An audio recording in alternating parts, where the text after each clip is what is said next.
Well, hey there, students. Welcome to part two of your intro to coloring in Photoshop with a comic method. Let's take a look at the tools we'll be using today. And the first is going to be how do you select everything in a layer, every positive form, with exception to the negative space. We're also going to be using the magic wand, the lasso tool. We'll be looking at how to add to a selection, subtracting from a selection. How do you select the opposite of a selection? That strains the brain a little bit, but we do that quite a bit. Again, we'll be using the brush tool, the eraser tool. We'll be using blending modes, specifically soft light, and we'll be looking at the color picker a little bit. So with that, let's take a look at the color picker. The color picker is this rectangular thing with the rainbow stripe next to it. You can also access it by clicking over here on the bottom left of your toolbar on the topmost square, and it brings up your foreground color with the color picker. You're probably looking at my flats and are wondering, why is it so muted? Why is it so dim? Well, that's because flats are meant to be a midtone, and we paint our light and we paint our shadows on top of those, and they all work together in such a way that makes them blend really well. And I found that to be one of the most user-friendly ways. A midtone generally falls into this region on your color picker window. Areas all the way to the right are fully saturated, and we don't usually see much full saturated color, especially even in Disney cartoons. Those are reserved for really, really bright areas that pull the eye. If we move to the left, that's desaturating color. That means you're pulling color out, and then it leaves you in this black and white area. To make things darker, we usually add black. To make them lighter, we add white. So for example, if I wanted a color for light, light is slightly yellow. I would go over here and select the yellow color family, bring it all the way to the white, and then add just a tiny splash of yellow to it, ever so slightly. And then I'd say, okay. And as you can see over here on the frontmost square, we have that light yellow selected. So now let's talk a little bit about selections. I've made an image of an apple, and I've done that on my flats layer. Before beginning, make sure your flats layer is locked up tighter than Fort Knox. Just click on the padlock. That way you won't make Mr. V's mistake, which involves frequently accidentally painting on the wrong layer. So with it locked, it won't let you do anything. So remember we learned about the magic wand last time. That's W for magic wand. If I want to select the apple, I would click on the apple. And as you can see, only the red is selected because the magic wand selects pixels that are similar to each other. If I wanted to also include the green stem in the selection, I would have to hold down Shift, and that adds to a selection. Using the magic wand, if I hold down Alt, that will delete similar pixels from a selection. We can also use the lasso tool to take away, and that's more fine tuning. So if we wanted to take away areas of a selection, I would hold down Alt. And if you draw a circle, notice it cuts a hole in the marching ant. And we could continue doing that to make little polka dot holes or something in there. If you want to add to a selection, you can hold down Shift, and with the lasso tool, add to it. So for now, let me introduce you guys to the concept of selecting everything in a layer with a single keyboard mouse click. If I want to select all of the things on this layer, you can actually see a preview of it in the thumbnail. Transparent space is something that does not have pixel information. To select everything on a layer, you hold down Command, and if you're on a PC, you would hold down Control. But I'm on a Mac, so I'm going to hold down Command, and I'm going to click on the little teeny thumbnail on the layer panel. Now notice that everything that is positive space on that layer is now selected. And let me illustrate here really quick. If I grab that light color, it's only letting me paint inside there. Now I've just destroyed my flats. Thank you for the undo function. So to select the inverse, meaning everything outside of that selection, you hold down Command Shift I. If you're on a PC, that would be Control Shift I. You can also go up here to Select, which is at the very top, and go Inverse. So select Inverse. This is very important, especially when we're going to paint light on a form. So let's do that. Deselecting what I've had, I'm going to create a brand new layer, and I'm going to name it Light. Now, with my color of light that I chose, When I go and apply the light, notice I just paint over everything. It's in its own layer, you see. I didn't lose any flats, but I want to work in such a way that my colors work together instead of destroy each other like this. So I'm going to introduce you guys to a blending mode. Blending mode that you've already heard is called multiply, and the new one that you're going to learn is called soft light.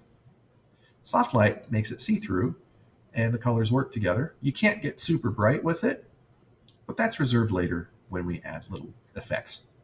Notice now we can see that color yellow and how it interacts with the color red. They almost made their own new color here. But I painted outside the lines. So if I want to trim all that I did on the outside of the lines, how would I do that? Well, we could use the magic wand tool. Make sure you're on the correct layer when you do that. Select your flats layer, click the red, shift click the green, and then to get rid of the yellow that's on the outside, I would select the inverse. But don't forget, we need to tell the computer what layer we're trimming from.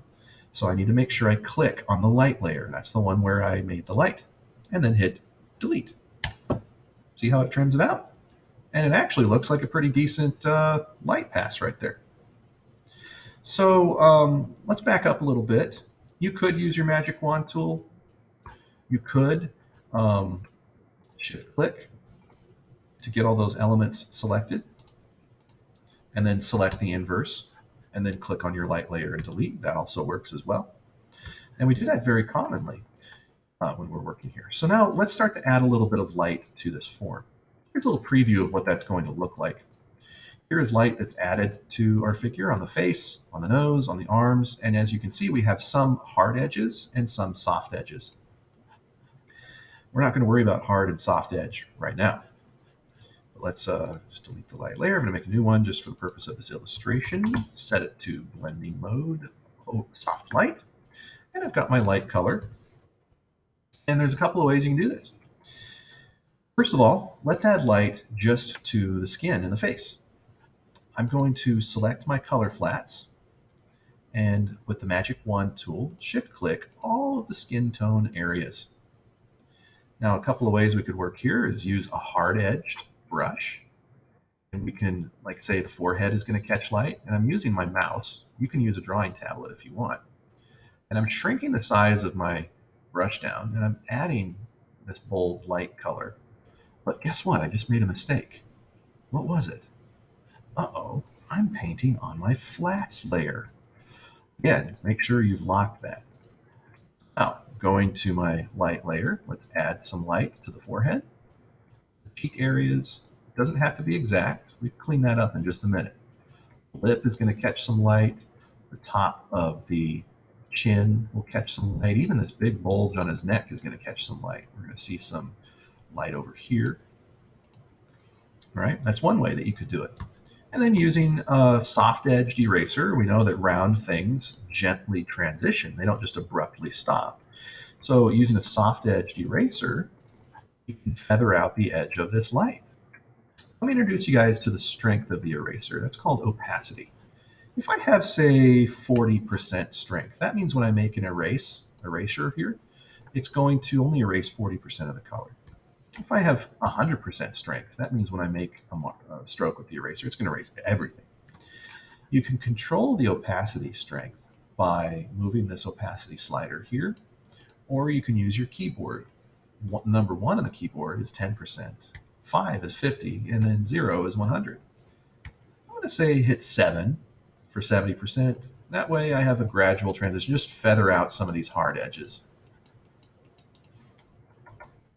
Now, the part where there's this bulge on the cheek, that's going to remain a hard edge. So you can sculpt your light a little bit later. Now, if you have a drawing tablet, it's faster, it's more intuitive, it's more user-friendly.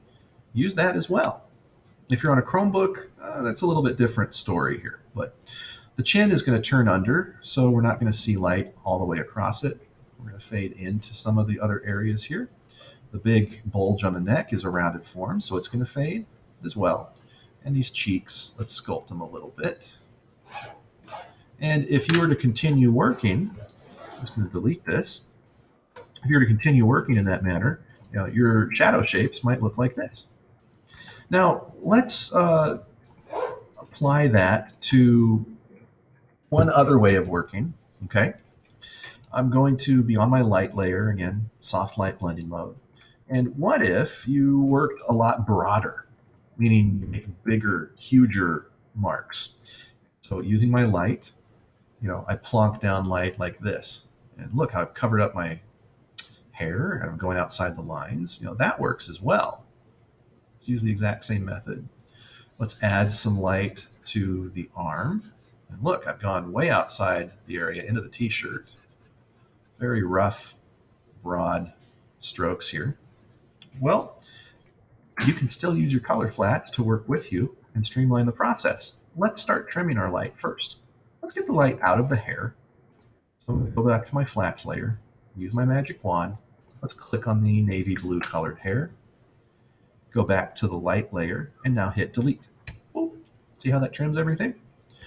All the areas where the light spilled into the blue t-shirts, let's fix that. Click on your flats layer, click on the blue t-shirt with the magic wand, go back to your light layer, and then just hit delete. See how you can, if you make mistakes, you can always trim. And the areas that are outside of the form, let's select everything on the flats layer. So Command click. So everything inside is currently selected. Let's invert that and select everything outside. Make sure you're on your light layer, hit delete. And now go in with your eraser and just start to clean up your edge control. So we'll definitely see a hard edge on the edge of the temple right here. So I'm going to bring that up to a hard edge. We're going to see a little shadow underneath this region. I'm really not going to get into how to do too much detail at this stage until maybe the next lesson. Let's get the light off of those eyebrows. And trim.